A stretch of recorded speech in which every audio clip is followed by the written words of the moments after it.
Good morning. Welcome back to Breakfast Television. Devo Brown with you. I'm at Falls View Casino, of course. We're at R5. It's a cool little lounge spot. I got to do a meet and greet last night with Howie Mandel and Lily Singh and some lucky fans as we did the CGT finale. You're going to meet the Canada's Got Talent champ in just a few moments. Before we do that, let's get you some more entertainment. And let's start with She-Hulk, attorney at law. That's not how the jingle goes, is it? She-Hulk, no, not at all. I was just trying to make one up. Yeah. I like it. Right? I think that sounds good, Dee. I think it'll work. I think we're onto something right here. All right.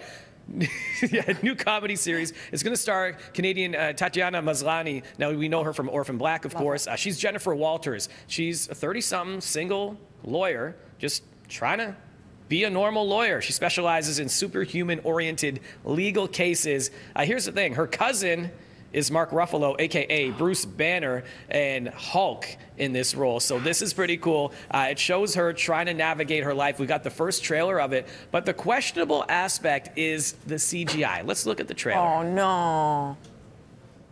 Cuz you didn't ask for this, but you still got to deal with it. Your transformations are triggered by anger and fear. Those are like the baseline of any woman just existing. Oh. Bruce, kind of feels like if I don't transform, I'm gonna die. Yes, yes, yes. No, no.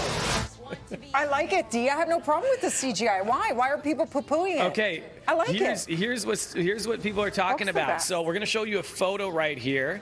And when you see Bruce Banner, you see Mark Ruffalo's Hulk compared to her She-Hulk.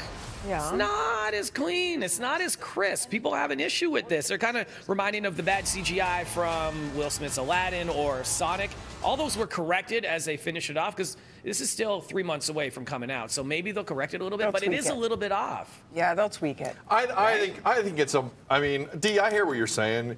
I think people will get over it if it's good enough. Yeah. I don't know. Yeah. You cannot go wrong with these movies or series. I'm sorry. It is a license to print money. The CG. Let some nerds complain about the CGI. I'm sorry. Like it's irrelevant to the big picture. The Sonic one was maybe a little different because everyone freaked out about that. But when it comes to movies like this, superhero movies like this, they're going to be fine. If anything, I thought she'd be hulkier, like bigger. Like stacked, jacked, because it is CGI. I mean, she's. Do you know what I mean? She's 6'7". She's 6'7". She's green. I mean, I'm feeling hulky in this, but I'm a little mint green. I'm not the right green today.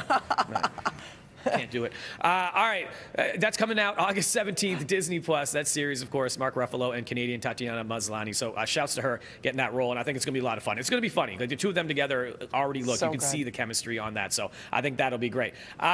We mentioned Will Smith's Aladdin character there. Let's move on to the Oscars. Yeah, we're bringing this back, everybody. Of course, the big slap was the thing everyone was talking about. Now, they're barely done with them from 2022, but they're talking about for 2023, maybe Chris Rock being the host for next year's Oscars. How do we feel about this? Ratings grab, shameful. He's already hosted it twice. It was years apart. It was like 2005, 2016. Don't quote me. It's something like that.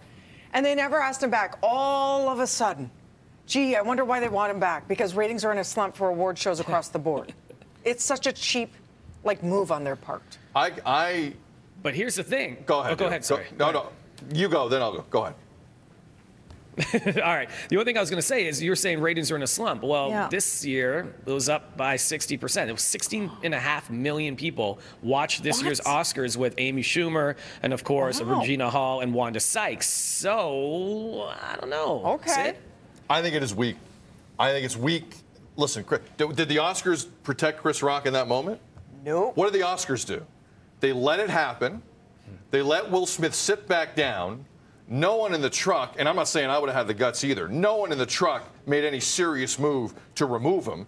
And about 20 minutes later, or whatever it was, the entire room gave him a standing ovation after physically assaulting Chris Rock. Not one person in the Academy, in the production room, in the truck, on the floor, in an office somewhere, looked after Chris Rock. Nobody. Now, because they've had a moment to think on it, Now they're interested in really making good with Chris Rock. Now they're interested in bringing him back and having the loving arms of the Academy wrap themselves around one of the most important comedians the business has ever seen after hanging him out to dry in front of 60 million people, if the number is accurate, Devo. If I'm Chris Rock, I'll do it. $100 million. Done. And I get to say whatever I want, when I want, how I want it said. You thought Ricky Gervais was drinking when he went on stage. I'm going to be lit like a Christmas tree when I walk out there and have a go at everybody. And carry a 3-hour show. And I want 9 UFC fighters in front of me if anyone tries anything. 9. Yeah. I was going to say 100%. All the security wrapped right around me in a circle. Definitely, I'm not getting Chappelled or Will Smith again. True. That's not happening in any way. Did they ever, correct me if I'm wrong, did they even issue Chris Rock an apology from the Oscars? I don't recall that saying, at all. sorry that this happened, or we didn't step in, or we didn't have your back in any way? Because I don't remember that happening in any way. If they did, it wasn't public, Devo. If they did, it was not public. It was always a private conversation. Because you're right, we didn't hear about anything.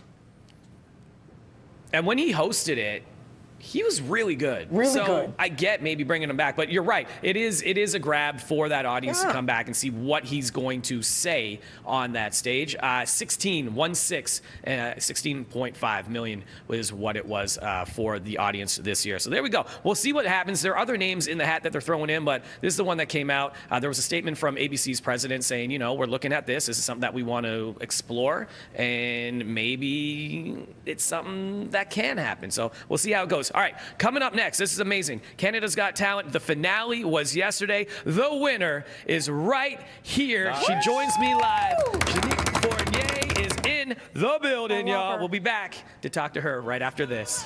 Bonjour.